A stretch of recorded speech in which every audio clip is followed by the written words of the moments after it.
¿Eres de los que piensan que la fiesta de Halloween es una fiesta divertida y que es un buen momento para que tus hijos enfrenten sus miedos a la muerte? ¿O eres de los que piensan que el Halloween tiene un trasfondo ocultista y prefieres proteger a tus hijos de esta tradición? Pues quédate con nosotros porque no solamente te vamos a enseñar la realidad espiritual de la fiesta de Halloween, sino que te vamos a traer todos los datos científicos acerca de cómo afecta el miedo a nuestros niños.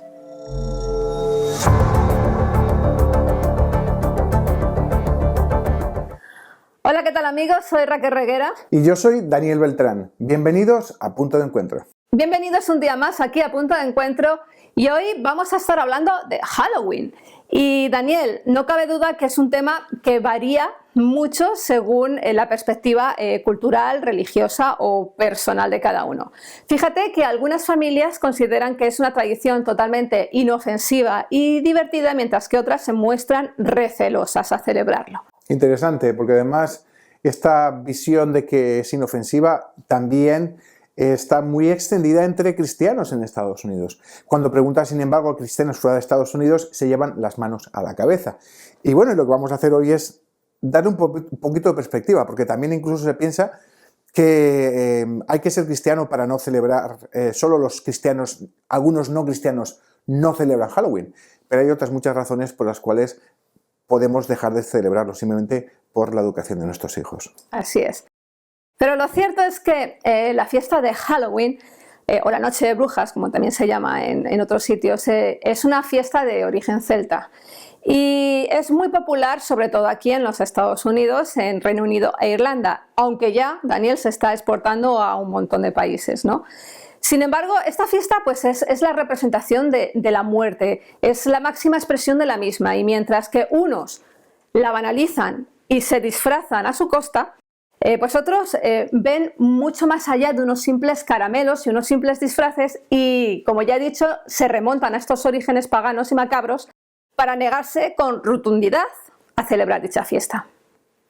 Y el caso es que esta oposición de posturas es evidente, pero también es muy evidente la popularidad de la fiesta. Y para mí, como tú muy bien has dicho, es muy chocante como aquí, en un país, en Estados Unidos, con una moral cristiana, pues el 31 de octubre se paganiza por completo y bueno, y tendrá sus motivos que vamos a ver más adelante. Bueno, y tiene gracia, ¿no? Porque Estados Unidos es un país donde han salido muchísimos misioneros a todo el mundo, ¿no? E incluso en un país como España, muchos misioneros evangélicos han predicado y han enseñado que la idolatría va en contra de la voluntad de Dios. Y sin embargo, después vemos testimonio de muchos de ellos entregados a una fiesta con un origen oscurantista, la fiesta que es la celebración más importante del paganismo y del satanismo, porque tiene realmente una base muy ocultista en la cultura celta, ¿no? Y choca bastante, Raquel, la verdad es que choca mucho. Y nos hace plantearnos si estamos viviendo un cristianismo auténtico en nuestros países, no solo en Estados Unidos, sino en cada uno de nuestros países, o estamos viviendo un cristianismo cultural, porque el Señor no nos llama a tener un cristianismo cultural, sino un cristianismo auténtico. Pero bueno, Dani, vamos a empezar por el principio y vamos a aclarar un poquito qué es Halloween, porque si bien hemos lanzado una pregunta esta semana en las redes sociales acerca del tema y la verdad es que ha habido muchísimas respuestas, pero también se ve que hay mucho desconocimiento acerca del tema. Así es que los orígenes. Bueno, pues los orígenes no son orígenes americanos ni nada de eso. Los orígenes parten del año, bueno, pues hace 2000 años o más de 2000 años con una cultura que vivía en la zona de Irlanda, Gran Bretaña, norte de Francia, que es la cultura celta. ¿Qué pasaba con estos celtas? Pues que estos celtas tenían una serie de ritos paganos y entre ellos el 31 de octubre pues sí que hacían una celebración específica que se llamaba el Samhain o el Samarín. ¿Y en qué consistía esta festividad? Pues esta festividad marcaba la transición entre la temporada cálida a la oscura y simbolizaba algo muy interesante, la convergencia entre el mundo de los vivos y el de los espíritus. ¿Qué pasa? Bueno, pues que en esta época los celtas creían que los difuntos de cada familia regresaban a la tierra y para ello se realizaban una serie de rituales para apaciguarlos. Pero los druidas en la antigua Britania, que eran como los sumos sacerdotes o los chamanes, los brujos de esta cultura, pues pedían por las almas de los fallecidos al dios de la muerte. Vamos a ver, ¿quién era el dios de la muerte? No se sabe bien quién era el dios de la muerte en esta cultura. Algunos piensan que es Samhain, pero históricamente los historiadores más han demostrado que este dios era como el dios principal al que adoraban los druidas en sí. No implica que Samhain sea directamente el dios de la muerte, pero el caso es que los druidas lo que hacían eran pedir por las almas, como ya he dicho, de los fallecidos a este dios. Entonces se encendían gigantescas fogatas para ahuyentar a los espíritus malvados y además se llevaban a cabo algo horrible como son los sacrificios humanos, para ver una cosa muy interesante, para ver el futuro. Entonces esta barbaridad a la que llegó esta fiesta fue de tal envergadura que cuando llegaron los romanos se llevaron las manos a la cabeza y prohibieron parte de estas actividades. Qué interesante, Raquel, porque además en esta fiesta, que es algo que se sigue trasladando hoy en día, debido al cambio de estación, a que también recogían las cosechas, y como decías, era la transición de estar fuera a vivir ya dentro de las casas, ¿no? Ellos pensaban que realmente entre la vida y la muerte, entre la cosecha y la vida, y la muerte, exacto, que es el invierno, en que todo al hacer frío muere. Y entonces ellos pensaban, ¿no?, que efectivamente es que el velo que separaba, según su tradición, a los vivos de los muertos, era muy fino en esa noche.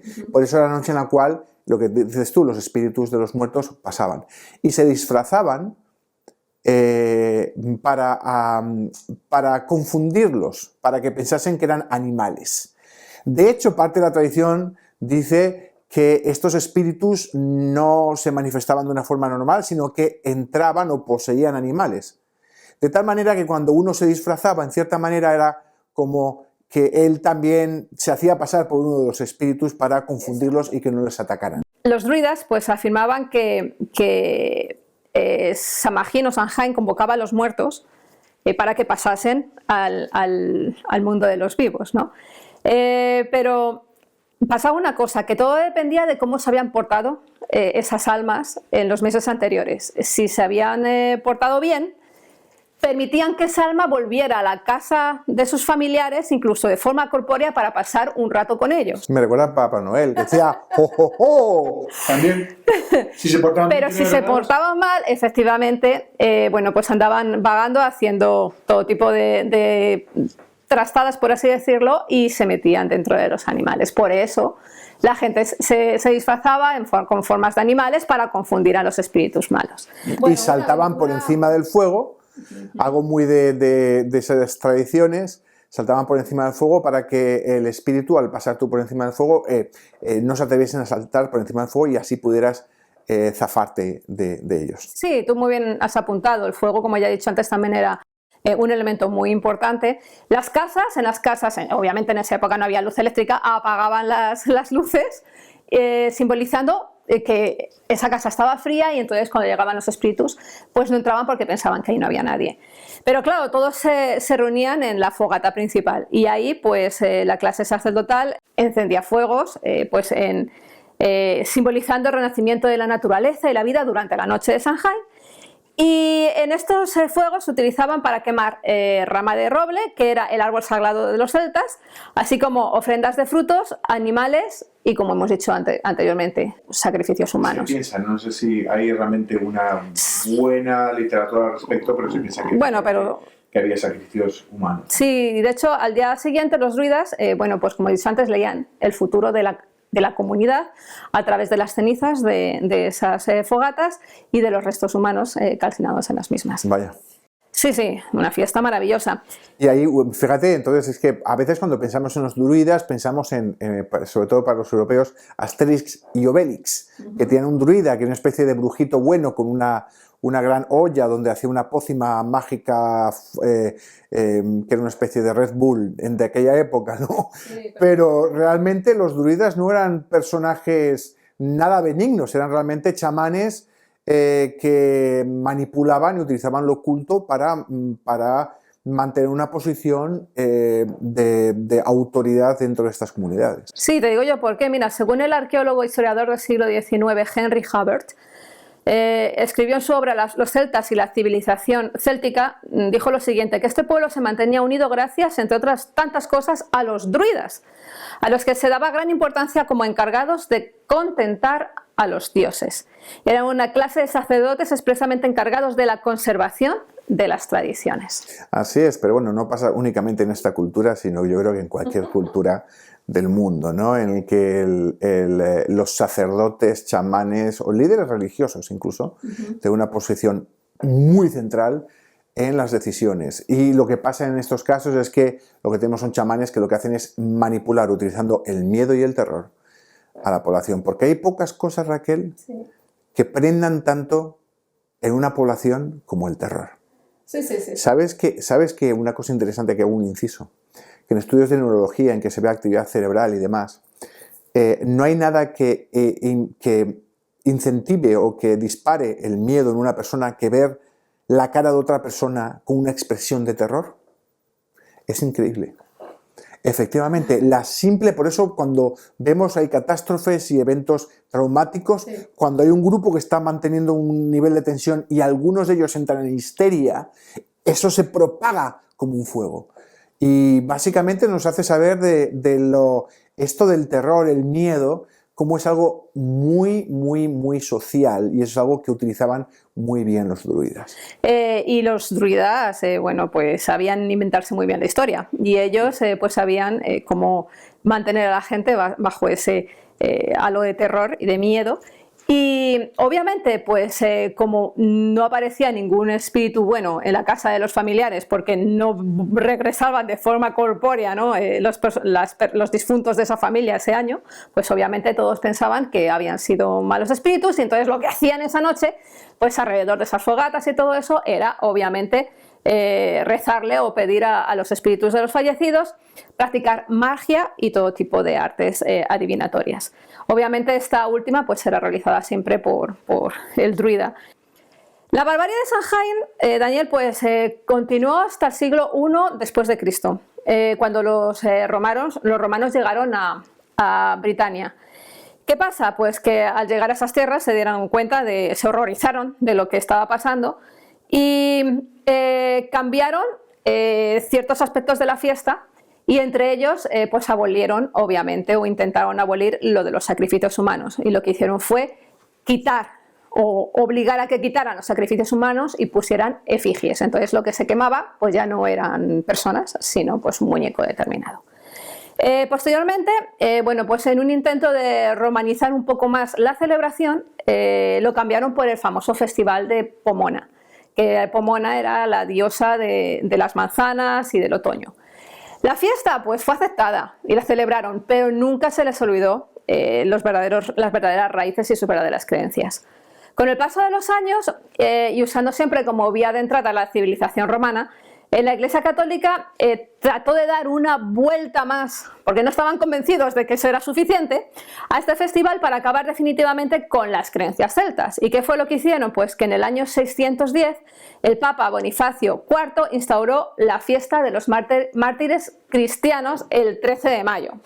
¿Pero qué pasó? Que no fue suficiente. Celebraban la fiesta de los mártires cristianos y ya llegaba el 31 y todo el mundo pues iba de fiesta a celebrar el Samhain. Así es que el Papa Gregorio III trasladó la fiesta del 13 de mayo al 1 de noviembre, y más adelante el Papa Gregorio IV amplió esta celebración a 2 días, añadiendo la fiesta de todos los santos del panteón cristiano, que ahí ya fue cuando se acuñó el término de All Hallows Eve, actual Halloween. Interesante, porque es algo que la Iglesia Católica ha hecho, y yo creo que es una mala política, ¿no? Y yo creo que cualquier tipo de grupo religioso debe entenderlo también, cualquier tipo de grupo cristiano. Es decir, cuando hay una tradición que tú quieres abolir, lo peor que puedes hacer es inventarte cosas para sustituirla. Porque al final lo único que creas es una amalgama de tradiciones totalmente con las que quieres acabar, junto con otras que son tuyas, con lo cual incluso ensucias tus propias tradiciones y en cierta manera justificas esta celebración.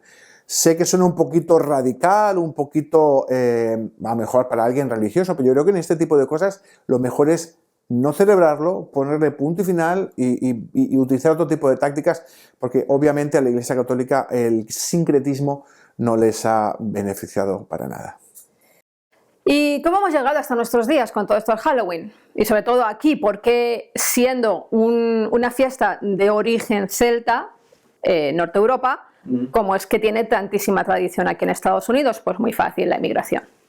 Los inmigrantes irlandeses pues llegaron aquí, poco a poco fueron creciendo y hicieron poco a poco la fiesta más popular. Obviamente no organizaban todo este tipo de historias como hacía el chamán, el druida, pero sí que seguía manteniendo ese halo de ocultismo. Incluso los niños de la familia se vestían de los fantasmas que aterrorizaban a sus familiares, y sí que mantenían ese halo de terror y de misterio. Y se fue mezclando con otro tipo de tradiciones que también tienen que ver con oculto, de adivinación, de mirar en el espejo, ¿no? Hay tradiciones como, por ejemplo, que una mujer miraba en el día de Halloween en el espejo y entonces podía ver en el reflejo del espejo a su futuro marido, ¿no? Y cosas así, ¿no? Entonces, todo esto, ¿no? Porque proviene del paganismo, debido a este origen oscuro y a este carácter ocultista. Es un sitio, un caldo de cultivo perfecto para otro tipo de, no solo de tradiciones, sino también de religiones, ya sea, estamos hablando de paganismo del que viene, pero también, por supuesto, ¿quién se puede beneficiar de ese tipo de celebraciones? ¿Quién puede encontrar en este día un día idóneo para celebrar un día de ocultismo? Pues son los ocultistas e incluso los satanistas, que han utilizado y tienen este día marcando en su calendario como un día fundamental, ¿no? Y yo creo que es ahí, porque mientras, como cristianos, yo creo que debemos de identificar esto como un origen opuesto a lo que es nuestra fe, pero hay otro tipo de creencias y personas en el ocultismo, el paganismo y el satanismo que encuentran en esta fecha una fecha idónea que tiene que ver con su carácter y con el carácter de sus creencias, ¿no? Ellos son fieles a lo que creen, nosotros los cristianos a veces pues no lo somos. Nos cuesta. Sí, es que hemos decidido, ¿cómo era eso? De redimir la fiesta. Sí. Alguien que le dio un aire en su casa. Pero bueno, todo esto nos lleva a la fiesta actual. Y vemos que, bueno, pues que el Halloween, la mayoría, si tú sales de fuera, pues piensa que es una fiesta divertida, donde se comparten caramelos, donde la gente se disfraza, se ve películas de miedo y, bueno, pues cada uno hace lo que estime oportuno para pasar la noche de brujas lo más divertido posible. Fíjate, un apunte, Dani, he buscado en Google Trends este año cuáles son los disfraces punteros en compras en Amazon. Okay. Y para que veas que actualmente pues ya es una mezcla de gustos. Mira, este es el ranking. El número 1 obviamente es el de bruja. El número 2, el de Spider-Man.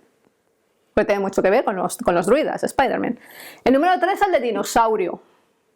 Por aquí vemos que obviamente Spider-Man y dinosaurio es porque es para niños, supongo, ¿no? El número 4 de personajes de la serie Stranger Things. Que tiene que ver, claro, con ese tipo de, bueno, de misterio, de poco paranormal, ¿no? El número 5, el de Hada, el de Hadita de los bosques. Vemos que obviamente niños, ¿no? Espero. El número 6, pirata, porque claro, los piratas y los druidas, íntimos amigos, eso ya lo sabemos todos. Y el número 7, aquí me quedo, de conejita de Playboy. Sí, claro, porque... Claro, el tema es que la excusa, en cierta manera, yo pienso que el Halloween debería ser una fiesta únicamente para adultos.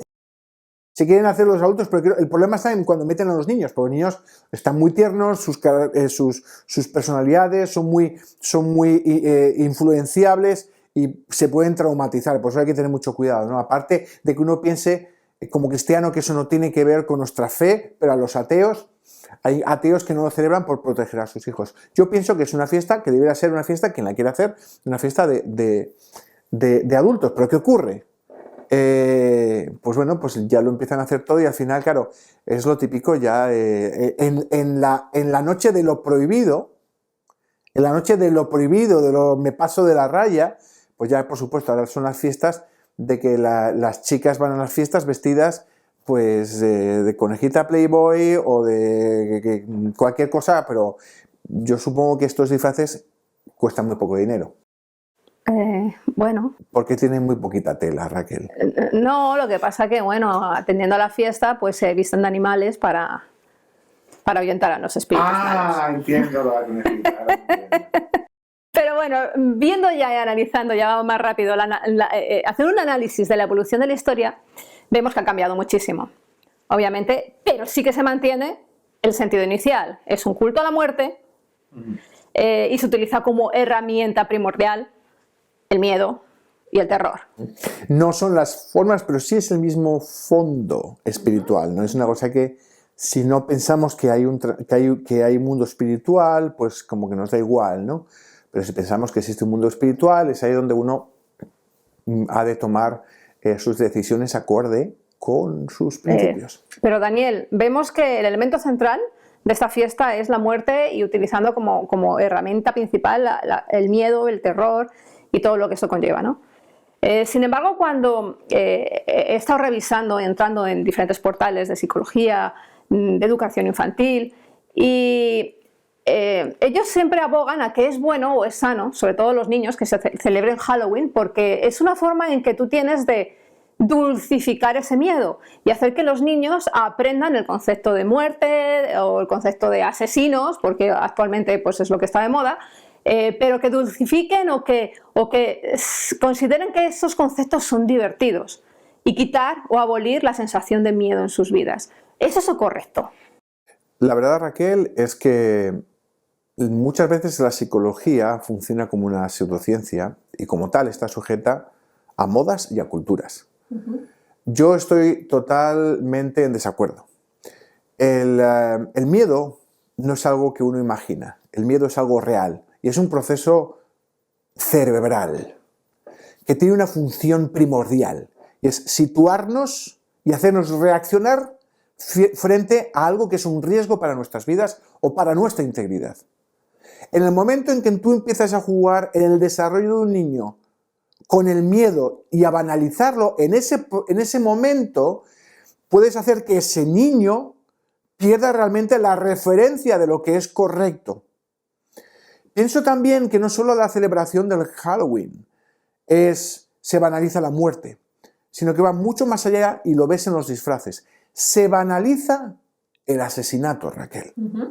Cuando estando en una cultura americana, con tanta influencia cristiana, lo que tienen son personas permitiendo que sus hijos se vistan de asesinos, ya sean personajes de televisión como Freddy Krueger o ya asesinos como los de la matanza de Texas. En ese momento, tú le estás enseñando a tu hijo que asesinar, o le puedes dar a tu hijo una mala lección de la importancia o de lo negativo que es el asesinato. Y creo que eso no es algo que ha de banalizarse. No hay que exagerarlo, pero lo que no puedes hacer es hacer toda una fiesta de educar a tu hijo que no hay riesgos. Sobre todo una cultura, Raquel, como es la americana, donde las muertes por asesinato están muy por encima del resto de culturas en el mundo. Podemos ver las estadísticas, no tanto de la violencia. La violencia en Estados Unidos se sitúa, los actos violentos, a un nivel parecido a lo que pasa en cualquier país occidental. Sin embargo, cuando llegamos a los niveles de asesinatos o de incluso persona que va a un lugar público y mata a otra serie de personas, Estados Unidos está en la cabeza.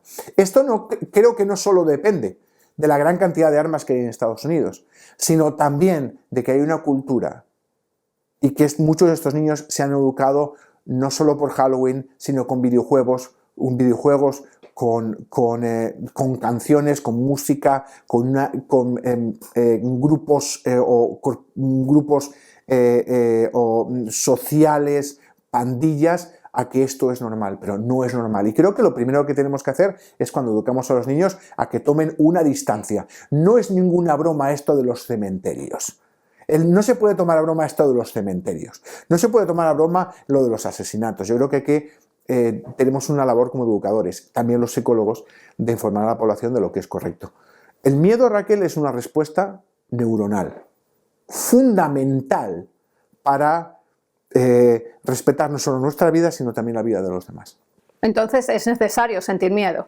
Es necesario tener tener tu miedo bien calibrado. No demasiado, no demasiado poco, pero el miedo tiene una función fundamental. Es como si tú vas al fuego y te enseñan a que si tú pones la mano en el fuego y sientes dolor, que no pasa nada. ¿Qué ocurre? Que vas a terminar con graves heridas en tu mano. Eso tiene la función del dolor. El miedo también tiene algo parecido, tiene una componente muy parecida y es te impide o te hace reaccionar ante algo externo. Y es muy importante que sepamos obedecer, no obedecer, sino dejarnos guiar por el miedo. Nuestro instinto, con el cual hemos sido diseñados, tiene una función. No seamos el único animal que no es capaz de entender que el miedo tiene una función primordial en la supervivencia. ¿Y qué pasa con los niños? Porque como ya te he dicho, es que es el común denominador. Actualmente se dice no, que el niño, sobre todo quiero hacer hincapié en los niños pequeñitos, los de 3, 4, 5, 6 años. Se les lleva a las guarderías, se les disfraza pues con caretas grotescas, porque aunque lo hemos visto con nuestra niña nunca ha participado en nada de eso, pero obviamente en las escuelas, aunque te dicen que los niños no vayan disfrazados con cosas que le puede producir miedo, al final siempre están los típicos que no atienden a las normas, ¿no? Entonces, ¿qué pasa con esos niños? Claro, el tema, Raquel, es que el miedo es una respuesta neuronal. Se produce a nivel de la amígdala, que es un centro neuronal muy pequeñito en la parte profunda de nuestro cerebro. En la amígdala donde se procesan una serie de inputs. Por un lado vienen de la corteza cerebral, que tienen que ver cómo nosotros, cuando recibimos un estímulo externo, cómo somos capaces de frenar nuestro instinto. Es la parte más racional, pero también controla o inhibe las emociones, ¿de acuerdo? Por un lado tenemos la memoria a corto plazo, que tiene que ver, se produce en el hipocampo, ¿de acuerdo? Que tiene que ver cuando tú tienes un estímulo externo o algo que puede ser una amenaza, tú utilizas tu mente, ¿de acuerdo? Si eso tiene algún tipo de lógica, si tienes alguna memoria de que esto te ha pasado anteriormente y qué resultado tiene esta memoria. Esto llega al nivel de la amígdala y es en la amígdala donde nosotros tomamos una decisión. Una decisión conforme a esto. Se evalúa, de acuerdo a nuestro cerebro, cuál es el input, cómo de peligroso es lo que tenemos fuera y tomamos una decisión. Involuntaria, es algo que tiene que ver con nuestro instinto, no es algo que tú decidas. Es algo que tú puedes condicionar a través de tu corteza cerebral, pero es algo instintivo. Es en ese momento en el cual no tienes miedo o se dispara lo que es el miedo, el pánico, el terror, el estrés. Y eso ocurre a través de uno de los núcleos de la amígdala que se llama el núcleo central, que lo que hace es enviar señales al hipotálamo y al tronco encefálico. Por un lado, el hipotálamo lo que hace es despertar, hacer que se aceleren los latidos de tu corazón y que se dilaten tus pupilas. Por otro lado, también es responsable de la producción de cortisol, de CRH, que lo que hacen son hormonas que hacen que entres en un estado de estrés. Eso por un lado, ¿no? Cuando llega la amígdala y se dispara instintivamente, esto es lo primero, y te pasa cuando tienes miedo, ¿verdad? Y por otro lado, pasa a lo que es el tronco encefálico y de ahí salen otros tipos de funciones que tienen que ver con, por ejemplo, cuando tú tienes terror, tú no tienes un umbral de dolor mucho más alto, ¿de acuerdo? De tal manera que si te duele algo, deja de dolerte. te enfocas, visualmente te enfocas en el problema. Incluso lo que tienes es un sistema, te despierta. Si estás dormido, ¿tienes un miedo? ¿Sí o no? Estás dormido en el coche, en el auto, manejando, conduciendo, y de repente tienes, ¡oh!, que piensas que estás serio. En ese momento se te encienden todas las luces y te despiertas ipso facto, ¿no? Y esto lo que hace, por otro lado, lo que es el tronco encefálico. Y por último, fíjate, Raquel, esto controla una serie de dos nervios faciales, que son el nervio quinto y séptimo de tu cara, con lo cual tú tienes esa expresión de terror de que hablábamos antes. Esto es lo que es fisiológicamente el miedo. Por tanto, el miedo depende de una serie de componentes en la amígdala. Y tiene que ver con el lóbulo prefrontal y otras partes de la corteza cerebral y del hipotálamo, que tiene la memoria a corto plazo. ¿Qué ocurre? Que los niños, Raquel, van desarrollando el miedo o la sensación de miedo a partir de los 6 meses, empiezan a sentirlo, pero realmente hasta que no van más adelante o no llegan a los 7 u 8 años de edad, no han desarrollado su lóbulo prefrontal. No son capaces de distinguir entre lo real y lo irreal ante una situación de estrés. No tienen la capacidad de pensar sobre el miedo, no tienen esa capacidad racional de sostener su miedo que tenemos los adultos. Y cometemos un gran error cuando pensamos que un niño, ante algo que le ha causado miedo, no le puedes decir, no, piensa, pero si es mentira, si no pasa nada. El niño entra en pánico y le estás causando un trauma. Un niño no es un adulto. Además pasa una cosa muy importante, Raquel, y es que se produce, como te decía antes, la producción de cortisol, pero también de adrenalina, de noradrenalina, cuando se produce una sensación de pánico o de miedo. Cuanto más acentuado puede ser miedo, puede ser temor, puede ser miedo, puede ser pánico, puede ser terror. Cuando un niño está en una situación de terror se produce una altísima producción de cortisol, de adrenalina, de noradrenalina. Y esto lo que hace es que ese recuerdo quede grabado a fuego. Recuerda, estoy seguro que nos escucha, recuerda algún tipo, tiene recuerdos de su infancia de algo especialmente traumático. Eso se queda grabado a fuego. Y nosotros, como adultos, podemos pensar que eso es divertido. El niño que de repente lo sometes a una situación máxima de estrés no es capaz de hacer lo que hacemos los adultos, es ver la situación y abstraerte o dar un paso atrás, ¿no? Sino el niño totalmente se involucra en la situación, no es capaz de diferenciar si es verdad o no, y lo que tiene es un bloqueo. Y eso genera un recuerdo que va a ser difícil de borrar. El problema es que después hay lo que llaman en neurología son miedos asociados. Si, por ejemplo, tú tienes un familiar que es el que le hace la gracia al niño, no pasa nada, de ponerse una máscara de monstruo, y llega el niño de 4 años y le pega el susto del siglo, ese niño va a asociar, es un miedo asociado, va a asociar a su tío con el miedo. Y ese tío, sin darse cuenta, lo que va a conseguir es que ese niño no le quiera como el resto de los tíos. Te quiero decir, esto tiene importancia.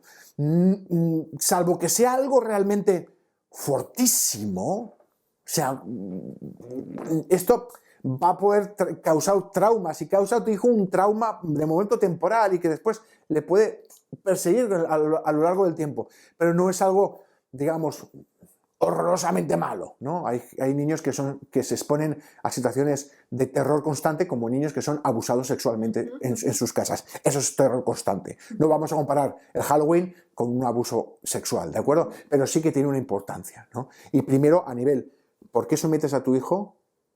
Tienes que entender que el niño no es un adulto, sobre todo a los 4, 5, 6 años, no lo sometas a ese tipo de estrés que es absolutamente innecesario. Entonces, Daniel, después de lo que has expuesto, quiero que seas sincero.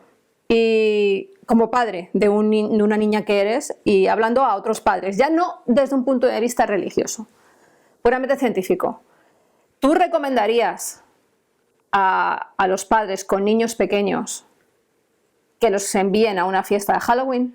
No, yo no lo haría. Y sabes que bueno, mi posicionamiento es siempre muy lógico, muy científico, también cristiano, pero de un punto de vista únicamente científico, como padre, no lo haría. Yo creo que una persona, incluso una persona atea, puede decidir que su hijo no celebre Halloween para protegerlo, por un lado, de situaciones traumáticas que van a sufrir durante el Halloween.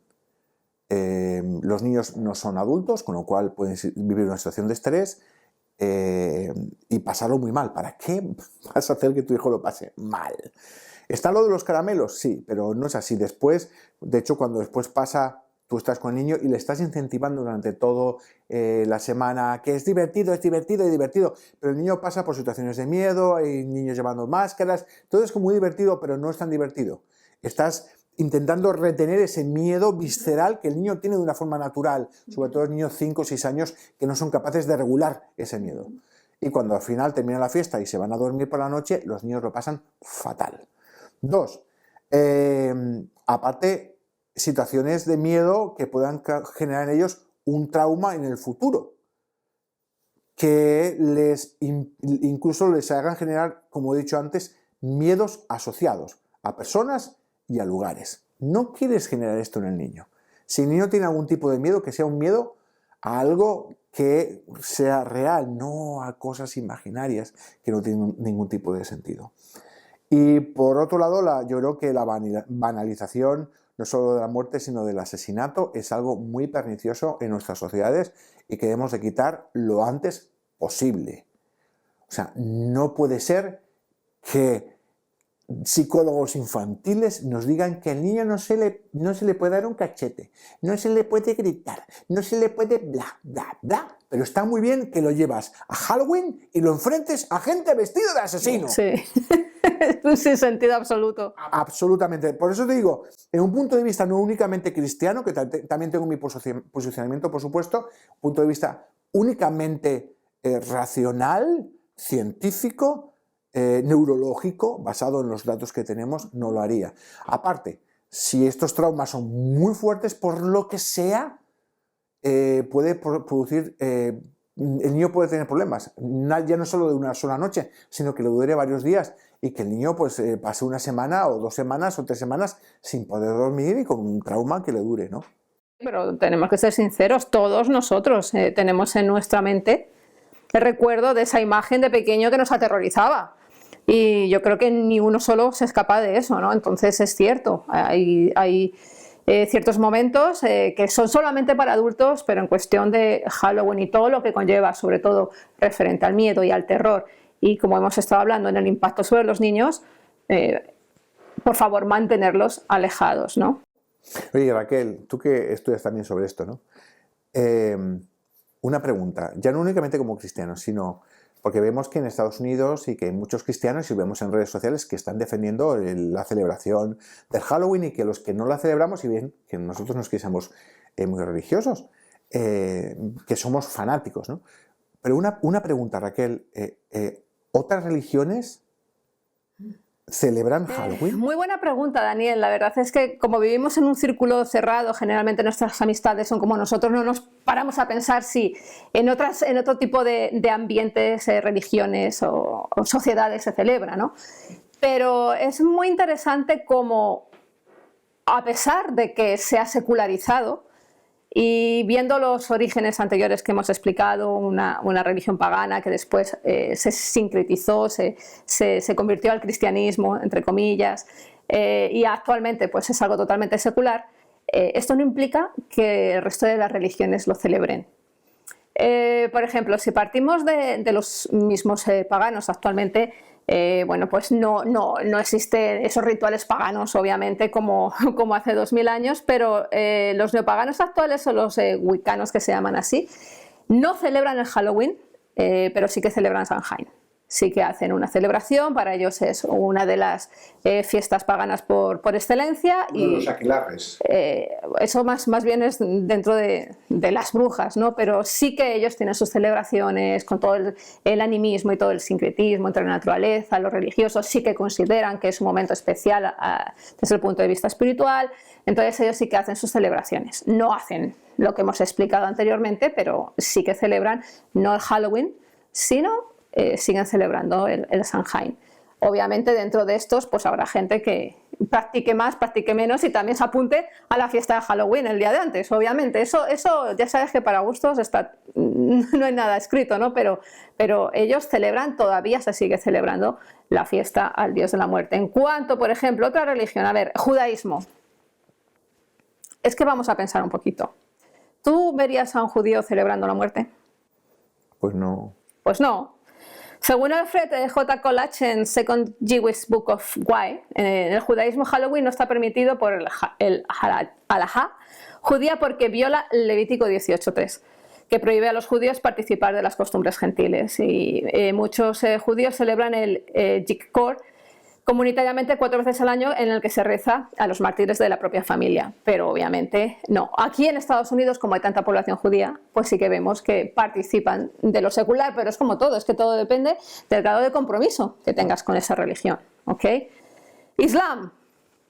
¿Tú verías a un musulmán celebrando Halloween? De ninguna de las maneras. Pues de ninguna de las maneras, está prohibido. El jeque Idris Palmer, autor de A Brief Illustrated Guide to Understanding Islam, ha dictaminado que los musulmanes no deben participar en Halloween, afirmando que participar en Halloween es peor que participar, atención, de la Navidad, de la Pascua, o más pecaminoso que felicitar a los cristianos por su postración ante el crucifijo.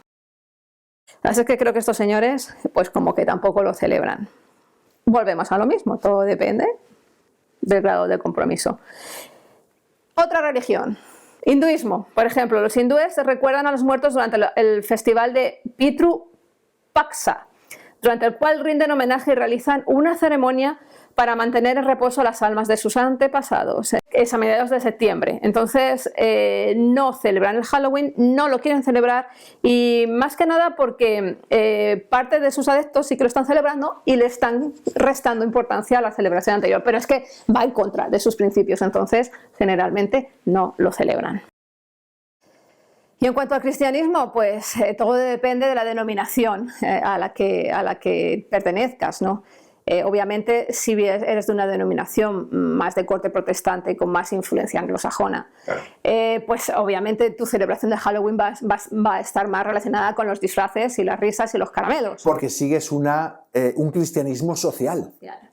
Sin embargo, si tu ramal es más católico de un país, México, un país latino, hispano, con influencia de la Iglesia Católica de Roma, España, por ejemplo, pues siempre esa tradición ha estado relacionada con ir a rendir culto a los muertos de tu familia, ¿no? El Día de los Santos o el de los difuntos, ¿no? Que es al día siguiente de Halloween. El problema es cuando se mezclan ambas, ¿no? Tomas, por un lado, la celebración del Halloween esa noche y el día siguiente la celebración de todos los muertos, que mucha gente, por ejemplo, en México, van a comer a los cementerios con sus muertos, con lo cual la cultura de muerte se mezcla, ¿no? Y una amalgama tremenda, ¿no? Y a mí todo esto me da mucho que pensar, Daniel. Y de hecho, habiendo un choque cultural en mí cuando vine de un país puramente culturalmente católico a un país protestante, donde de repente, siendo cristiana, nacida de nuevo, y considero que celebrar a la muerte se lo dejo para los satanistas, porque yo celebro a la vida, pero ver que la mayoría de los cristianos están o abrazan con alegría y libremente el tema del Halloween, eso a mí me ha hecho plantearme una serie de cosas, ¿no? Y he pensado mucho acerca del tema. Y te quiero contestar con dos frases. Una es de Arthur Schopenhauer, que dice así: predicar moral es cosa fácil, mucho más fácil que alistar la vida a la moral que se predica. O de Bertrand Russell, que dijo lo siguiente: la humanidad tiene una moral doble, una la que predica y no practica, y otra la que practica pero no predica. Te voy a decir una cosa, esto me lo enseñaste tú, sobre los principios. Y yo creo que es ahí donde debemos demostrar nuestros principios, los principios que rigen nuestras decisiones. No podemos decir tener una serie de principios y después buscar la excusa que sea para hacer lo que más nos apetezca. Eso no es ser espiritual, eso es ser una persona religiosa que transgiversa la palabra de Dios para hacer lo que le viene en gana. Y muchas veces nos amparamos en algo esencial, como han dicho esas dos frases, en nuestra moral. ¿Qué es la moral? La moral es el conjunto de reglas, de normas que traen una homogeneidad a un grupo determinado.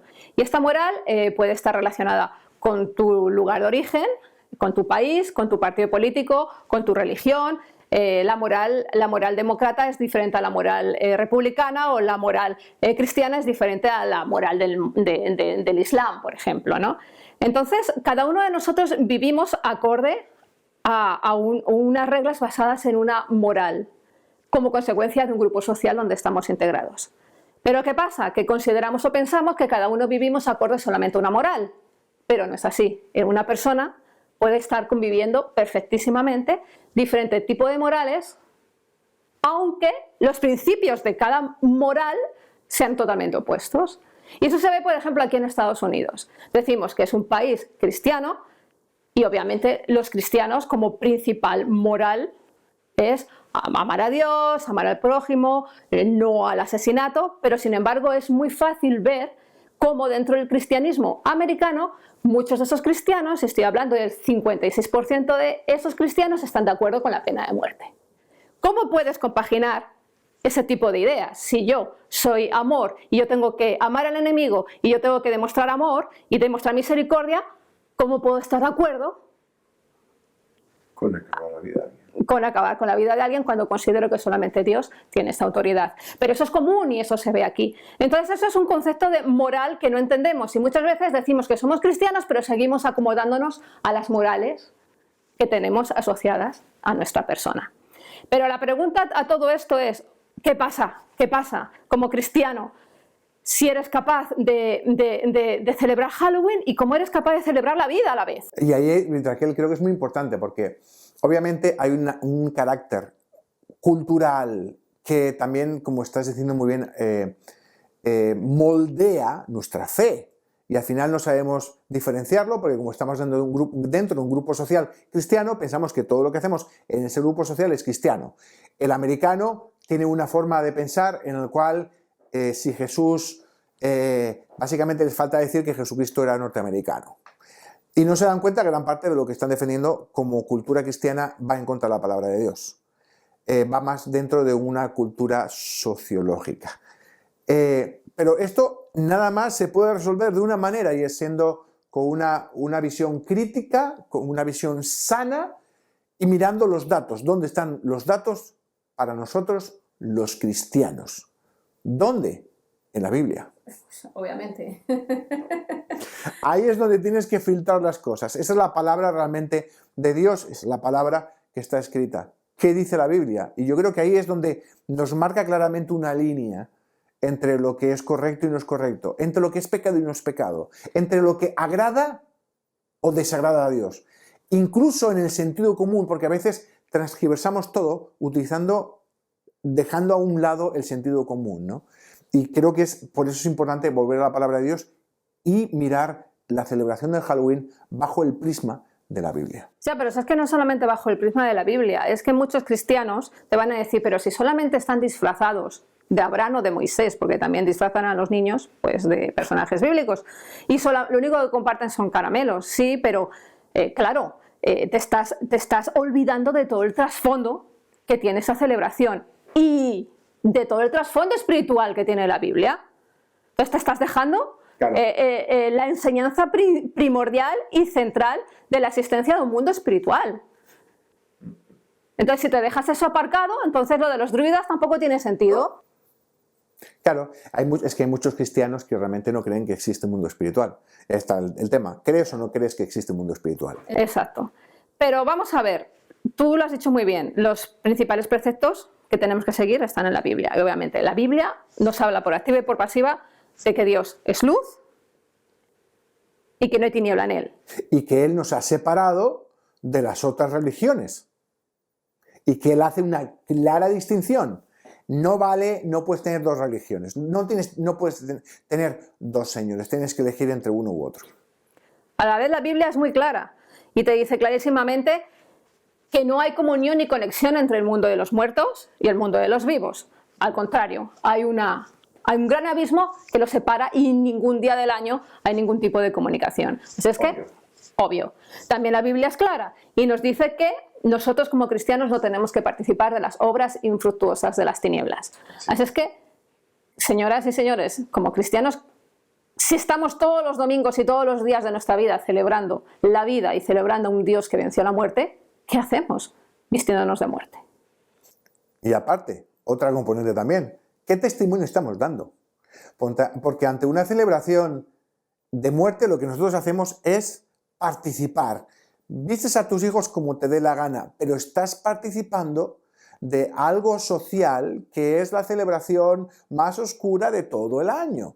Estás a la vez que celebran satanistas, ocultistas y todo tipo y otras hierbas, digamos, tú te unes a la fiesta cuando realmente no debieras de sumar, debieras de restar. Hay algunos que dicen, es la ocasión perfecta para evangelismo. Eso es una verdadera patraña. El Halloween no es ninguna oportunidad para el evangelismo. El Halloween es la oportunidad para que el pueblo cristiano marque una línea en el suelo y diga, para aquí es lo correcto y para allá es lo incorrecto. Pero lo que hacen muchos cristianos es toman esa línea y la emborronan de tal manera que no solo ante sus hijos, no solo dan un mal testimonio a sus hijos, sino también a los que están en el mundo. Y en el momento importante de establecer una clara diferencia entre lo santo y lo profano, no son capaces de hacerlo y de cumplir con su función fundamental de traer santidad, que es ser separados para Dios.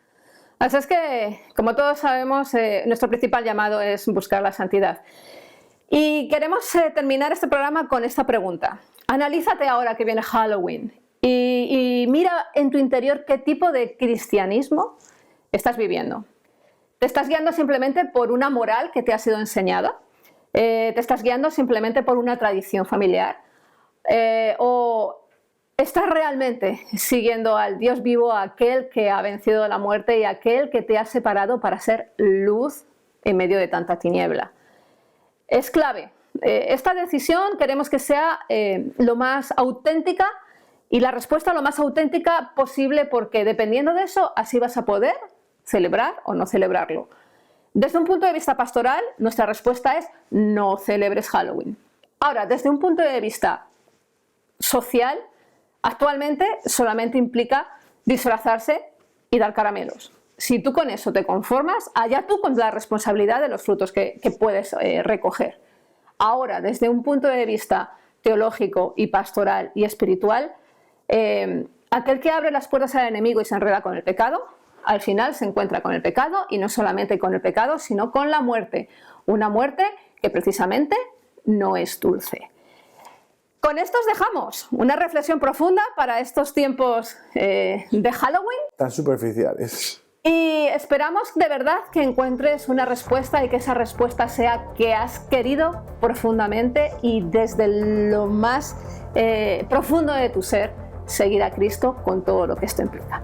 Y yo te voy a dar también un consejo, y es busca los datos por un lado científicos y también los datos conforme a la palabra de Dios. No seas dueño de tu opinión, busca la fuente de la verdad y guíate por ella, porque la verdad nos hará libres. Esto ha sido todo por hoy. Nos vemos en el próximo programa de Punto de Encuentro. Hasta pronto, bendiciones.